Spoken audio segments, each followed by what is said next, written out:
Simbora lá, vamos para live Tira Dúvida hoje. Quem quer começar trazendo dúvidas a respeito de fitoterapia, trazendo casos clínicos? Bernard, se quiser iniciar com uma de suas pacientes para poder empolgar aqui o povo, incentivar. Gente, Bernard sempre tem os melhores pacientes, os pacientes mais pipinados. Os- Isso, essa semana foi uma paciente, né, uma idosa, extremamente ansiosa, que usa dois medicamentos, né, de uma certa forma controlados para tentar dormir. Ela dorme até um certo período, acorda ali de madrugada, sente dores de cabeça frequente, às vezes até à noite sente, aí acorda, toma uma dipirona, que isso para ela é água, né, faz parte da rotina diária.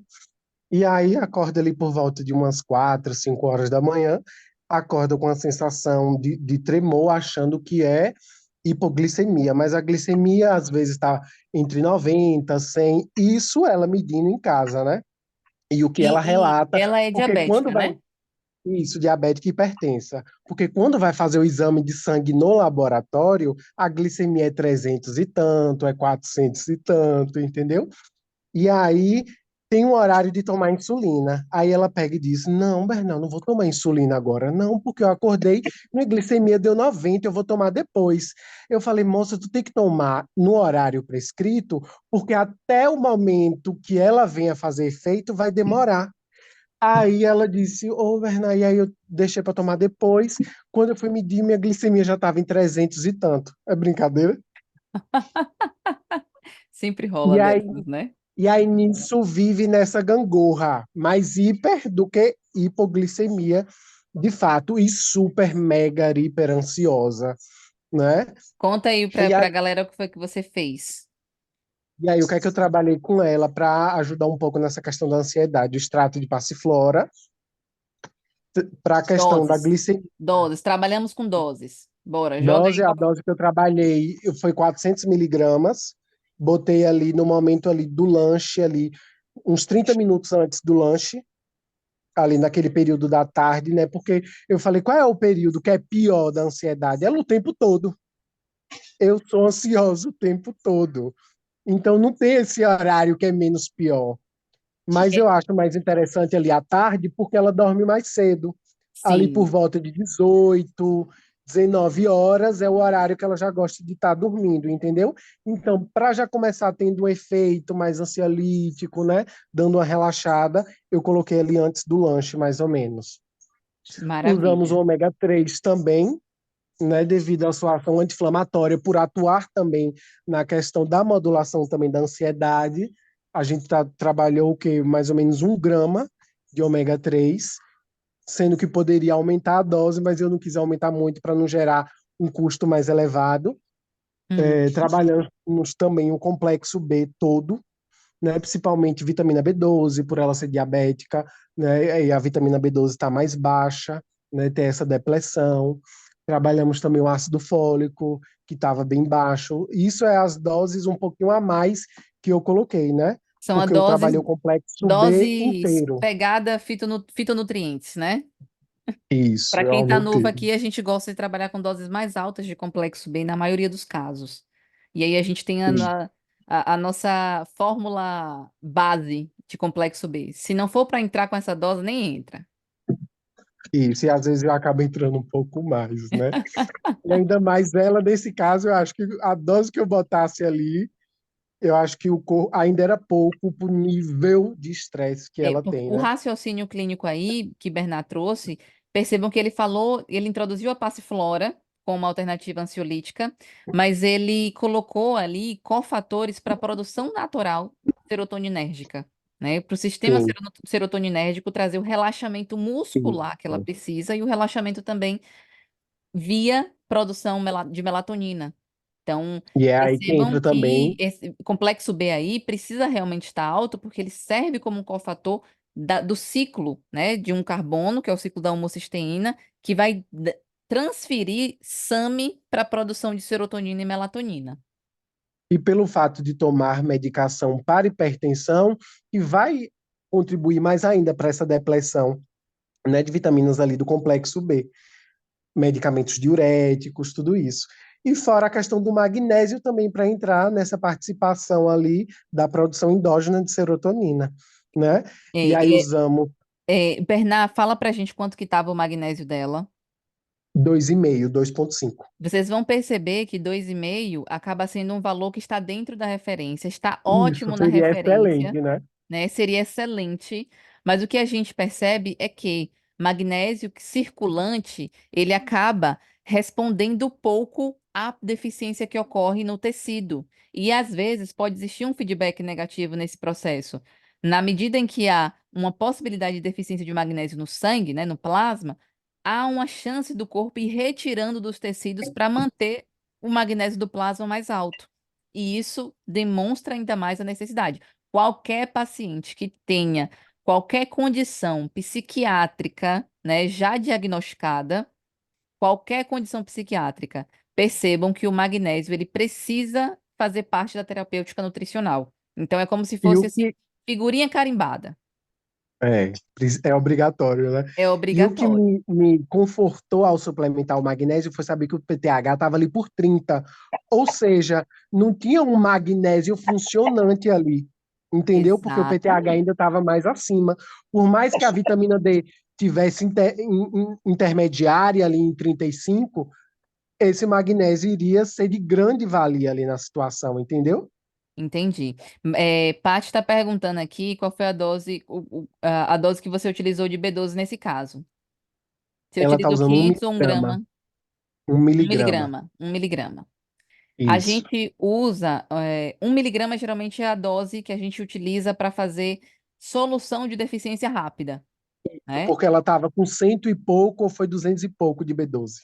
Gente, imagina só. Quando a gente vê uma B12 dessa, o corpo chega, estremece, dá vontade de fazer a pessoa beber vitamina B12. Justamente. E aí também trabalhei cromo e vanádio, né, para a questão da sensibilidade à insulina, né, melhorar a glicemia. Coenzima Sim. Q10 E o também zinco você conseguiu trabalhei. colocar? Coloquei, lembrei sim, coloquei o zinco. Massa, a gente estava discutindo sobre o zinco nesse caso, e é importante para idosos vocês sempre tentarem fazer reposição de zinco, porque o zinco ele está relacionado inclusive a essa redução de paladar que os idosos têm, né? Então, a deficiência de zinco no idoso é muito frequente. E por isso, sempre tentem fazer reposição desse zinco para que haja controle, né, dos processos metabólicos. Especialmente aí, nesse caso, controle glicêmico e função neural. Continue, Bernardo. Isso. Deixa eu ver o que mais. Acho que foi mais isso que eu acabei Ah, sim, colocando para ela. a gente estava discutindo se valia a pena entrar com alguma planta que tivesse uma atividade Ah, hipoglicemiante, sim. né? Isso, que eu Bernardo acabei estava, não trabalhando, né, por causa da questão da insulina que está ali a todo momento na refeição dela.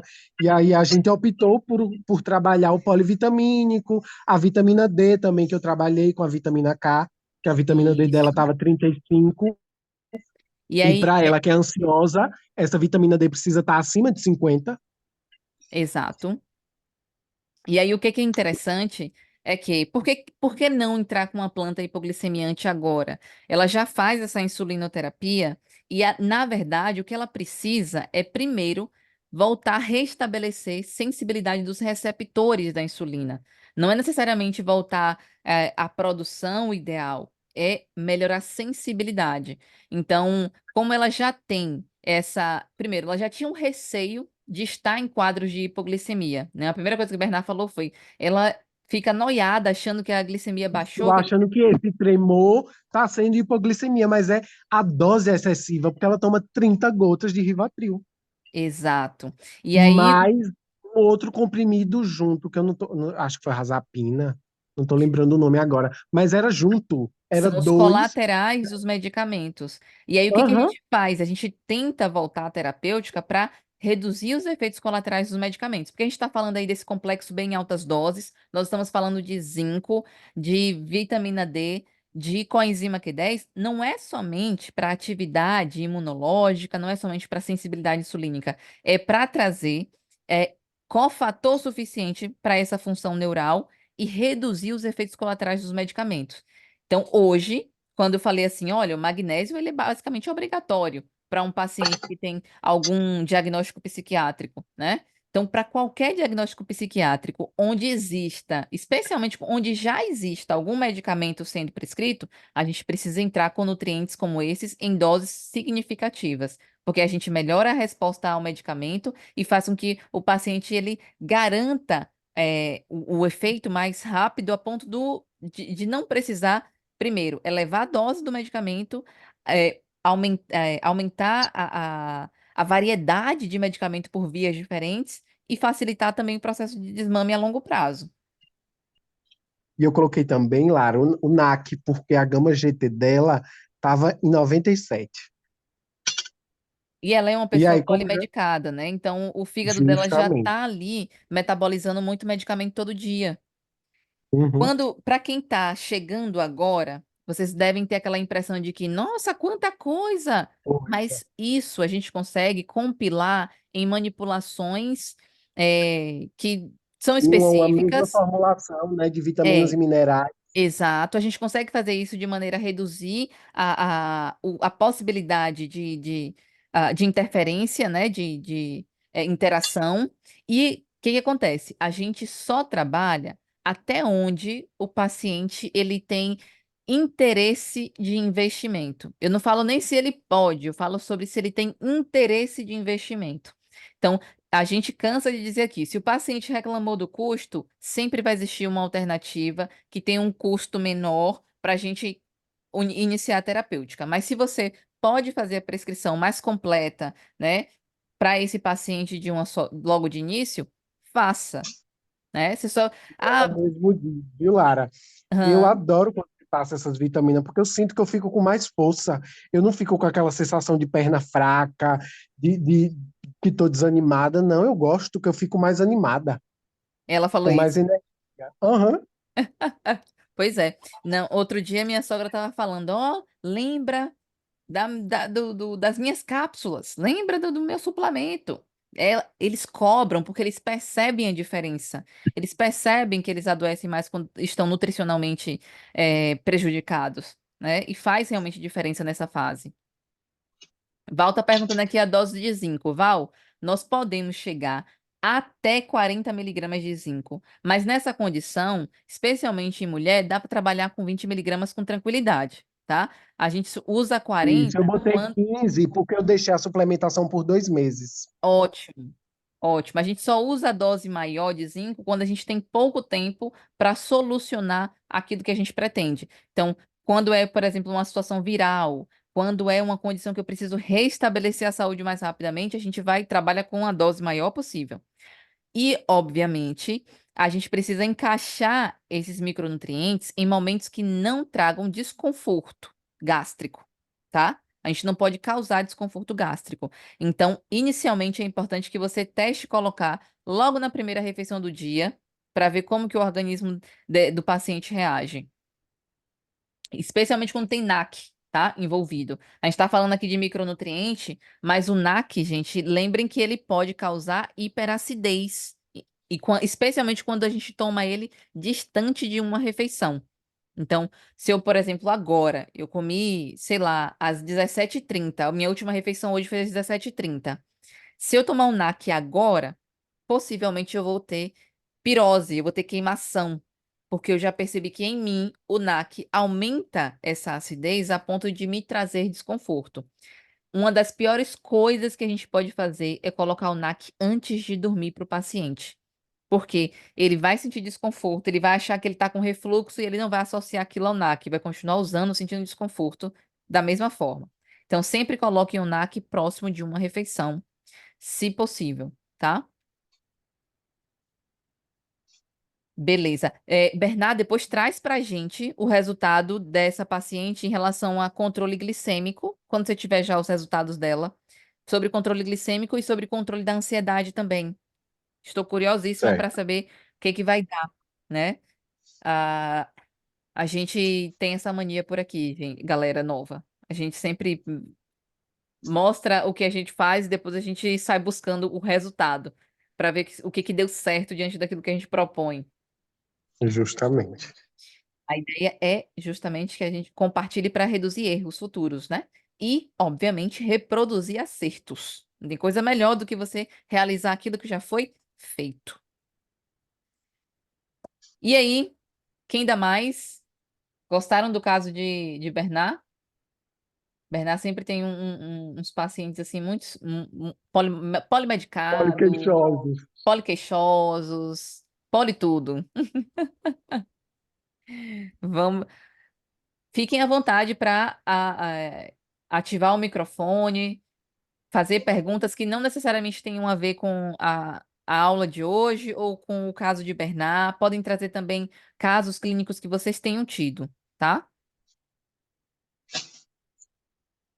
Tragam.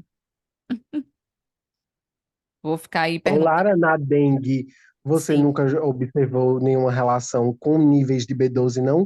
Que eu vi um médico mencionando, mas eu não vi tudo, não assisti tudo. A gente não B12 e tem, dengue. a gente não tem evidência associativa Nada ainda. conclusiva, né?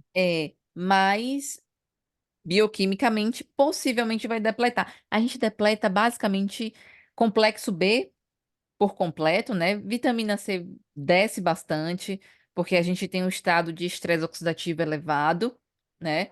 Então, Teve é alteração de possível plaqueta, hemácias, e ela participa de tudo isso, né? tudo isso. Então, quanto mais o corpo da gente precisa para produzir, para dar conta dessa redução que há, mais consome, mais a gente precisa dar conta. E assim, vitamina C, eu sempre falo, né, que existe uma fofoca científica sobre suplementação de vitamina C. Todo mundo fala assim, não precisa suplementar vitamina C, porque as frutas são fontes, já é o suficiente. Mas o que acontece, gente, é que existem evidências sobre suplementação de vitamina C e redução de sinais e sintomas, ou uma aceleração na recuperação. Existem. Só que existe uma treta científica aí, porque Linus Pauling é que sempre falava sobre o uso de 1 grama de vitamina C, ele era fervoroso para que todo mundo consumisse 1 grama de vitamina C. E aí ele foi questionado por um grupo veio, destruiu as teorias dele a respeito de 1 grama de vitamina C, só que depois um grupo novo contestou esse grupo que contestou Linus Pauling, sabendo que as pessoas que consomem frutas suficientes ao longo do dia, elas ainda assim podem ter deficiência de vitamina C. Porque, na verdade, a demanda de vitamina C, ela não é mais, e não é para toda a população, aqueles 75 miligramas que a gente sempre imaginou, e não é necessariamente porque eu estou comendo mais do que 75 miligramas de vitamina C na fruta, que eu vou atingir mais de 70, E que atingir vai os chegar aquilo níveis. na célula, né? Exato, eu vou atingir níveis ideais de vitamina C. Então, depende da demanda daquele paciente, a condição que ele está e metabolismo dele para a vitamina C. Então, assim, hoje, eu já fui a nutricionista que falou isso, de olha, com alimentação é suficiente, não precisa suplementar vitamina C, mas hoje eu entendo que em condições, especialmente condições de doenças, a suplementação de vitamina C é diferenciada para estética Justamente, e até para controle porque de doenças. a questão de estresse oxidativo hoje em dia tá plus, duas vezes mais, né? É má qualidade de sono, é alimentação inadequada, é poluição, né? É Exatamente. exposição. A gente está exposto a muitas É um toxinas. combo. Exato. Thalita está perguntando aqui se o NAC pode ser manipulado junto com outras vitaminas, ou até mesmo com extratos, ou é melhor sozinho. Thalita, extrato nunca deve ser manipulado com vitaminas e minerais, com nenhum nutriente, tá? Nenhum nutriente você pode associar na mesma manipulação. Se você associa, você está indo de encontro a o que é proposto para prescrição nutricional. Então, a nossa regulamentação determina que a gente não pode juntar. Ah, mas eu vi que tem um produto pronto assim. Tudo bem, o nutricionista que não pode. Nossa legislação não permite, tá? Nossa resolução não permite que a gente faça essa junção. Vocês vão encontrar produtos no mercado juntando vitaminas com plantas, vocês vão encontrar médicos até prescrevendo vitaminas com plantas, mas nutricionista não tem essa possibilidade. O NAC, ele pode ser associado a vitaminas e minerais. Pode, porque o NAC é um metabólito de aminoácido. E você pode juntar qualquer aminoácido e metabólito de aminoácido com vitaminas e minerais. Você pode juntar NAC, pode juntar cisteína, pode juntar, enfim, Glicina. glicina, qualquer aminoácido, tá? E a outra pergunta dela é que, avaliando, né, se é melhor suplementar sozinho. Como você vai ofertar essas vitaminas e minerais já junto com uma refeição e o momento de uso do NAC é também junto com a refeição, então não tem problema em associar, tá? Agora, se você achar melhor, mais barato, fazer essa prescrição do NAC separado, porque existem produtos prontos no mercado, e manipular só as vitaminas e minerais, aí é uma alternativa, mas é em relação ao custo-benefício. Ó, o Manuel está aqui colocando. Estou com uma paciente, 32 anos, recém-operada retirou a vesícula biliar, com hipercolesterolemia, deficiência de vitamina D, B12 e TSH alto.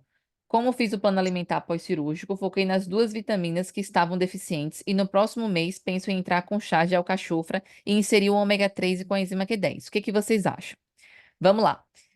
Como ela retirou a vesícula, Manu, o que que acontece? Se você entra com alcachofra, você vai dar um estímulo da produção biliar muito grande para ela que não está ainda adaptada a não ter uma reserva onde armazenar. A alcachofra é uma das principais plantas para estimular a produção de bile. E o que acontece é que, se você não tem onde reservar essa bile que a alcachofra produz demais, a chance dela ter algum desconforto gástrico pode ser maior. Então, eu sugiro que você não use a alcachofra agora.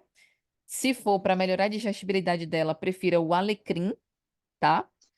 E nesse caso, quando você for inserir depois desses meses, né?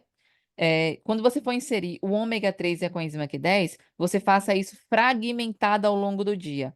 Porque mesmo as cápsulas de ômega 3 tendo pouca gordura, quando a gente junta total de cápsulas, a gente pode causar desconforto associando com que ela já se alimenta. Então, são 3 cápsulas ao dia? Uma no café da manhã, uma no almoço, uma no jantar. Não coloque todas de uma vez só, tá? A coenzima Q10 já é mais tranquilo. Até porque a coenzima Q10 a gente tem algumas tecnologias que já facilitam o processo absortivo dela. A coenzima Q10, você pode pensar em ofertar ela no formato de Ubixome. O Ubixome é uma tecnologia farmacêutica que coloca já em um fitossomo, tá?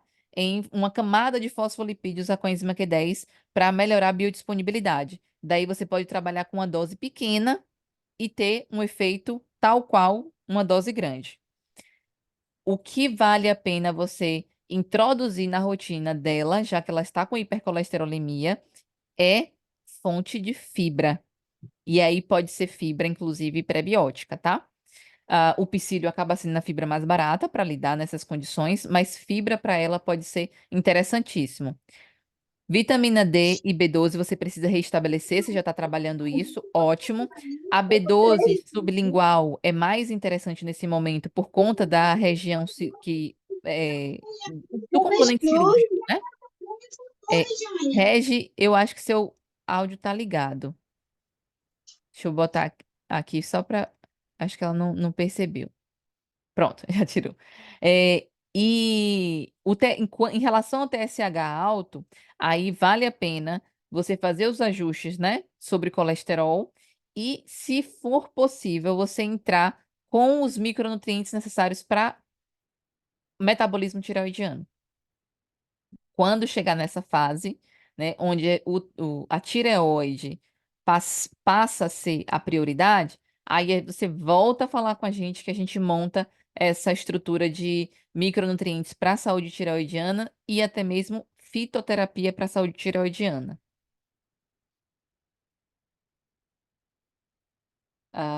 Você tinha pensado aqui em melhorar a digestibilidade com a alcachofra, né? e reduzir colesterol e melhorar a digestibilidade. Mas entre com fibras e o chá de alecrim no mês seguinte, que vai ser melhor. Que a alcachofra realmente aumenta demais a produção de bile e ela não está preparada ainda. O corpo está se acostumando, está se adaptando ainda. E ainda assim, não entre com altas doses do chá de alecrim, não. Comece com uma xícara ao dia, veja como ela se adapta, depois evolua para duas, se for necessário. Ó, Thalita está perguntando aqui: pacientes com queixas gastrointestinais, como gases e distensão, qual planta focar em um primeiro momento? Entre as principais para esses casos, como alecrim, espinheira santa e tal. Thalita, lá na comunidade, eu fiz com o pessoal um curso chamado Ligeirinho para poder justamente identificar qual que vai ser a primeira escolha diante do raciocínio clínico da queixa gastrointestinal. Então, qual é a queixa gastrointestinal que está que está ocorrendo com o paciente? Porque queixa gastrointestinal é muito amplo. Eu posso ter uma queixa gastrointestinal que me traga distensão abdominal, mas que seja associada com dor antes de comer. Se essa dor for antes de comer, eu já imagino um quadro. Se a dor for depois que comer, eu imagino outro. Se essa queixa gastrointestinal for mais na região alta, né? A gente já imagina a possibilidade de refluxo ou não. Tem que avaliar se o refluxo existe ou não. Então, detalha só mais um pouco o que seria prioridade nesse caso para essas queixas gastrointestinais, especificando quais queixas gastrointestinais. Você coloca aqui gases e distensão. Em relação a gases de distensão, a primeira coisa, e essa dica vale para a vida, não deixem os pacientes fazerem chá de camomila, erva doce, funcho e demorarem para tomar, tá? Chá de erva doce, camomila e funcho, quando você quer reduzir distensão abdominal e gases, precisa ser consumido 15 minutos depois de feito, porque são plantas fermentativas, são plantas que são ricas em FODMAPs. Então, por isso, vocês precisam ter de cara logo, vocês precisam saber o que não fazer nesse caso com as plantas para esses pacientes.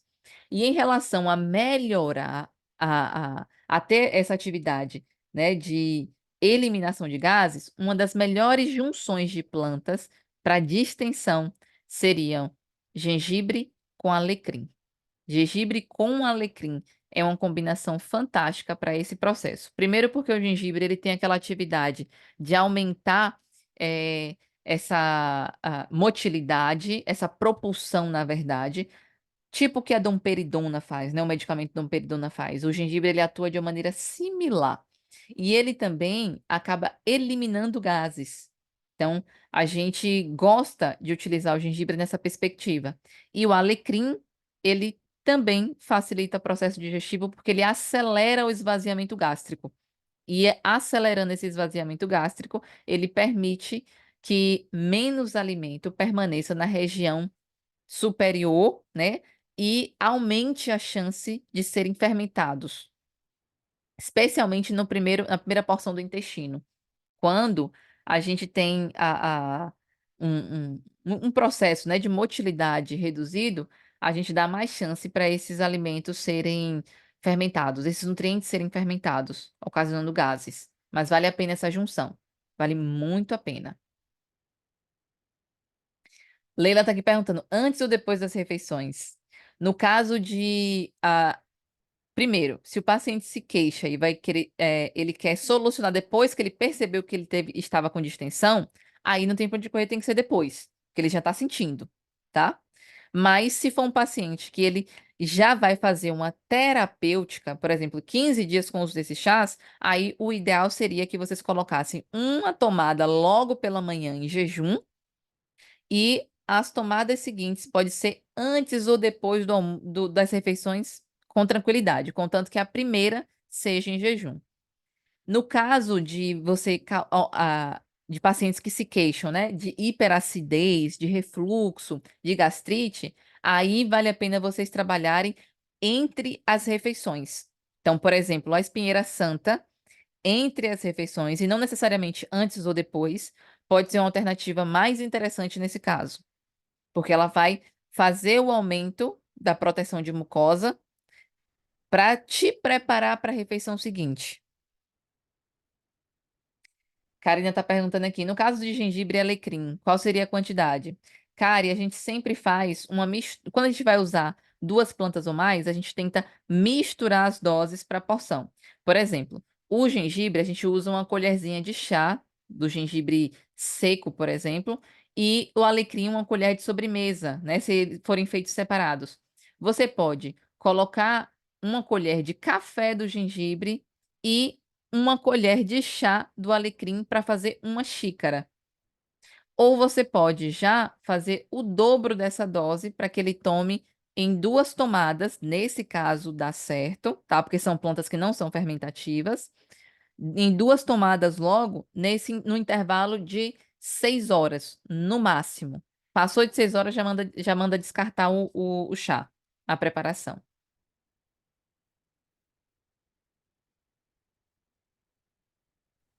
E aí? Lara, Oi, Val. oi, boa noite. Me diz uma coisa, eu tô com um paciente, Sim, ele é hipertenso, eu até perguntei lá no grupo, tive algumas ajudas. E tá. aí ele tem 35 anos, é homem, ele setenta tá e com sobre... cinco, né? Não, 30, 35. Ah, sim, 35. 35. Isso, ele tá com sobrepeso, mas tá tentando voltar a fazer atividade física, porque ele tá com o ombro lesionado, tá fazendo fisioterapia. Isso daí já Sim, tá sendo medicado com um ortopedista. E aí ele tá com a pressão alta. Só que ele não levou mapa. Não tá, levou mapa e não levou exames laboratoriais. tá. Ele já foi E aí ele. diagnosticado como hipertenso. Isso. Na verdade, ele foi no médico, o cardiologista passou o exame, ele não fez. E aí eu conversei com ele para ele retornar, porque era importante a gente ver como é que estava essa pressão. Eu lembro que uma das aulas você falou com alguma das alunas perguntando qual era o tipo da pressão, da elevação da pressão. E ele disse que é por irritação, por estresse de Uhum, trabalho. Aí eu, tá bom. E aí eu iniciei com o alho, mas eu não fiz a sim, maceração. Eu coloquei, ele na verdade pediu para não fazer a maceração. Aí eu coloquei a cápsula. tá. Que Botou o ele teve uma óleo, o óleo dificuldade. de alho. Isso, ele teve Você uma lembra a dose que dificuldade você porque colocou? três, foram três cápsulas, porque a que ele comprou tava, acho que quase. Ai, eu não tenho certeza. Eu sei que são três cápsulas. Tá. Uhum, Porque a que ele comprou, a marca que ele comprou, que foi a melhorzinha, porque as outras tudo tinha óleo de soja. amendoim, tinha disso e isso. Então essa foi a única que ele conseguiu encontrar na farmácia que não tinha. Eu sei que eram três cápsulas. Coloquei Sim. duas antes do almoço e uma antes do jantar. Aí coloquei o chá do hibisco, duas Hum, vezes ao dia, no meio da manhã e no meio da tarde. E aí eu lembro que uma das aulas também você falou da beterraba, sim. do suco da beterraba. Eu queria saber, é só o suco ou pode fazer o consumo dela crua ou cozida? Faz a mesma. Que acontece? De antemão, todas essas alternativas que você colocou aí são alternativas ótimas para controle da pressão. São alternativas que, inclusive, são estudadas em humanos já, né? Nós temos evidência em humanos, tanto do hibisco quanto do alho. Em relação à beterraba, o que faz diferença ser o suco é o fato de que a beterraba consegue controlar no momento. Então, por exemplo, o suco concentra uma quantidade maior de beterraba e eu consigo, em até 90 minutos, reduzir essa pressão. Então, assim, é bom utilizar o suco da beterraba, especialmente quando a gente tem pressa em fazer controle da pressão. Sabe aquele paciente que faz assim, nossa, todo dia, em tal horário, minha pressão tende a aumentar. Então, logo quando eu levanto, né? Ou então em tal momento do dia, quando eu chego em casa, aí nesse momento a gente coloca o suco da beterraba porque a gente atinge uma dose significativa, né? Então é só por isso. Mas você pode, ao longo da rotina, colocar a beterraba como um alimento para ele, por quê? O que traz esse efeito da beterraba sobre a pressão é a função vasodilatadora dela. E essa função vem a partir do nitrito, né? Do nitrato, né? Que forma o nitrito e em seguida o óxido nítrico. E o nitrato, nessa formação de nitrato, nitrito e óxido nítrico, ele tem um ciclo salivar. Então é como se a gente comesse o nitrato da beterraba, ele fosse para o nosso sangue, esse nitrato saísse na nossa saliva, a gente engolisse ele de novo e ele ficasse indo e voltando, indo e voltando. Então, ao longo do dia, comendo mais beterraba, isso já ajuda, tá? Isso já ajuda. Uhum. Esse é o raciocínio. Agora, como você falou que ele é um hipertenso mais emocional, vale a pena você tentar fazer controle dessa pressão. Mantenha o alho, né? Mas tente fazer um rodízio nesse próximo momento do hibisco com alguma planta que traga uma atividade mais calmante, né? Se você perceber, o hibisco ele é bom quando o paciente precisa de uma atividade diurética. Quando ele precisa de uma atividade diurética, né, aquela pessoa obesa que retém muito líquido, vale a pena manter o hibisco e rodiziar com outras plantas diuréticas, como cavalinha, como cabelo de milho, porque todas elas vão trazer essa atividade. Mas ainda assim, ele vai continuar sofrendo sobre o estresse. Aí o que que você faz? Você trabalha durante o dia com plantas diuréticas e no final da tarde e noite, você trabalha ou com colônia ou com melissa, porque são duas outras plantas que são antihipertensivas e que também fazem controle desse perfil estressor, tá? Reduz o estado de ansiedade do paciente, reduz a agitação. Então, trabalhe durante o dia com plantas diuréticas e à noite, final da tarde e noite, trabalhe com plantas ansiolíticas. Se ele se queixar muito de planta, de ficar consumindo planta, planta, planta, você pode trabalhar com ele com cápsula de passiflora, que ele compra na farmácia mesmo. Passiflora também pode gerar um controle interessante desse estado emocional e ajudar ele a fazer esse controle da pressão de uma maneira mais permanente. Entendi. E se eu for prescrever a passiflora? Aí seria quantos miligramas? Ó, a passiflora que já tem pronta no mercado, tem pronta aí nas farmácias, você vai encontrar em doses aí de 250 miligramas, 300 miligramas. Você pode começar com ele somente com 300 miligramas no período da noite, já que ele já faz essas outras estratégias ao longo do dia. Da marca Ciacalme é 250. Da Geolab é 300 miligramas, que é, esqueci o nome dela, peraí, que eu olho aqui agora, que a farmacêutica me mandou, ó, Bernard, Para quem chegou, não ela sabe, sabe que gente, eu... Bernard é o nosso tutor científico da comunidade, viu? Ele tem esse papel de solucionar nossas dúvidas. Ele tá aqui, ó, ele é sempre afiado.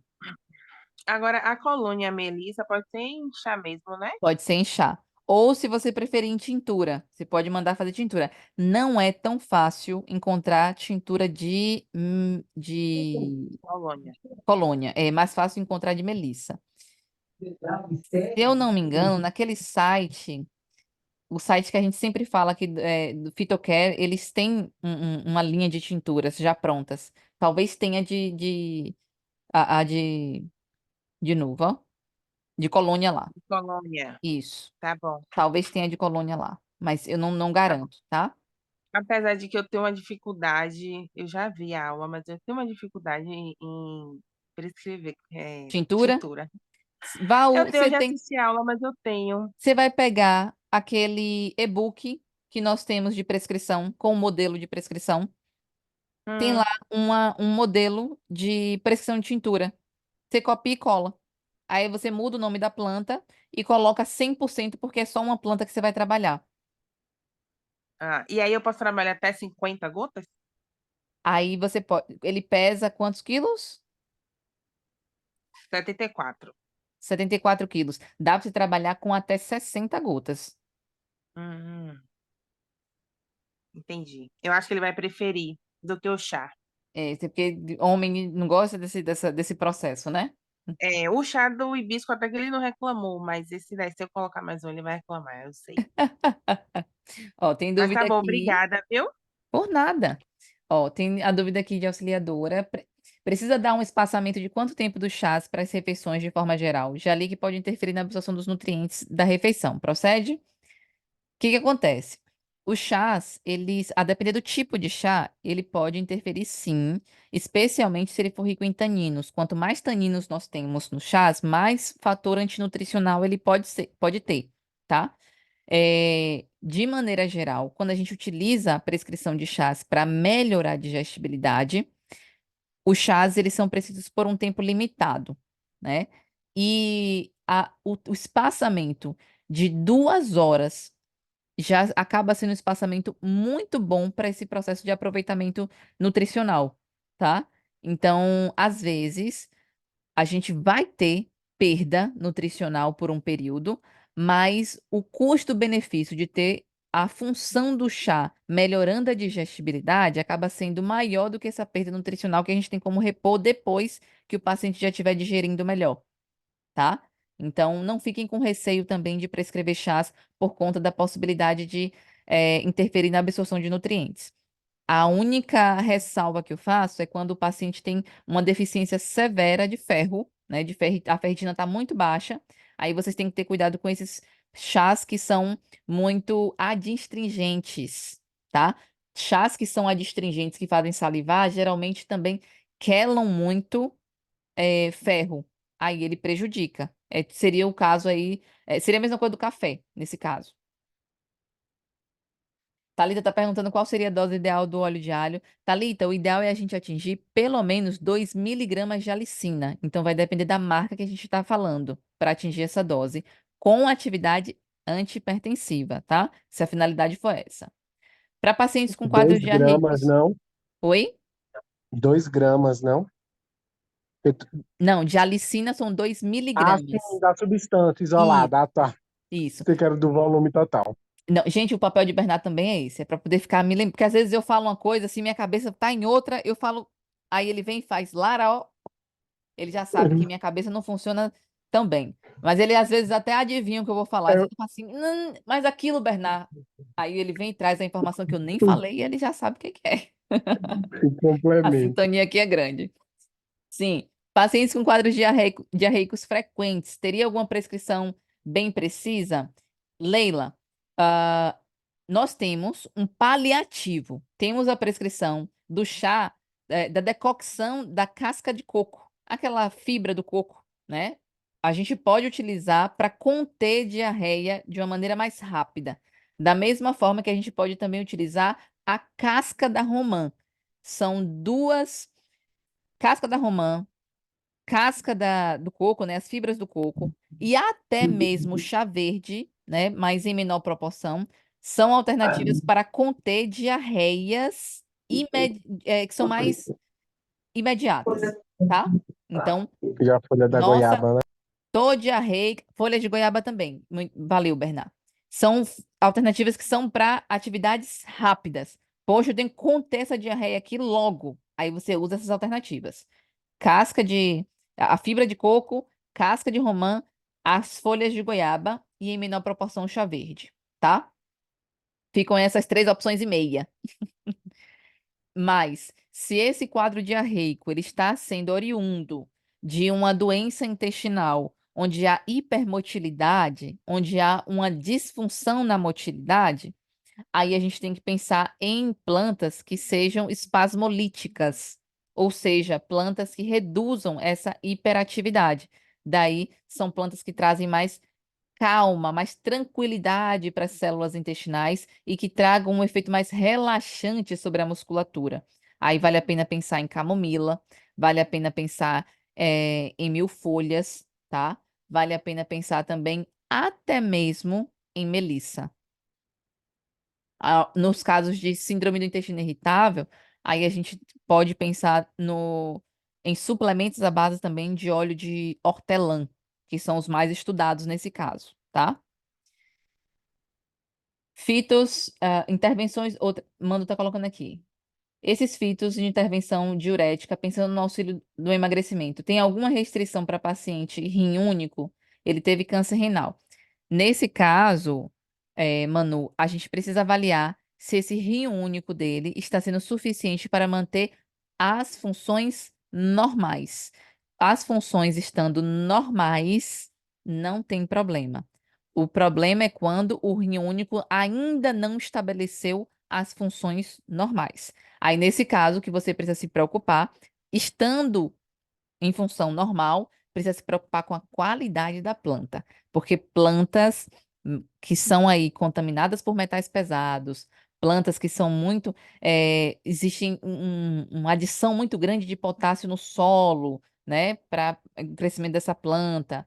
Aí a gente precisa ter cuidado, né, num paciente que já passou por algum tipo de transtorno sobre o sistema renal. Mesmo paciente usando medicamento para hipertensão, pode utilizar o óleo de alho? Tem alguma contraindicação? Talita, quando se trata de interação medicamentosa, o que a gente faz é acompanhar, tá? A gente introduz o óleo de alho para justamente potencializar o efeito do medicamento e fazer com que ele não precise mais utilizar as mesmas doses que ele utilizava antes, ou para que ele não precise evoluir no tipo de medicamento, porque geralmente um hipertenso, ele não fica tomando um medicamento só, ele passa a usar depois dois, depois passa a usar três medicamentos diferentes. Então, o que a gente quer é associar plantas antihipertensivas, especialmente aí nesse caso do alho, para evitar esse excesso de polimedicação e reduzir a dose daquele medicamento que ele já faz uso, tá?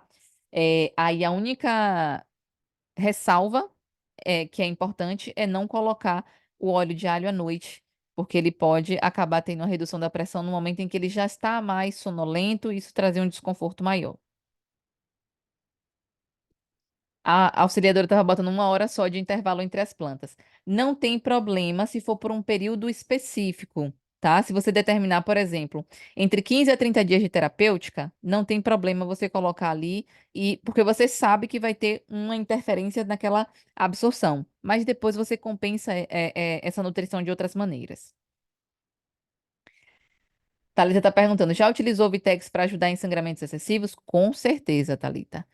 Em caso de endometriose ou adenomiose, há alguma estratégia que podemos utilizar? Sim.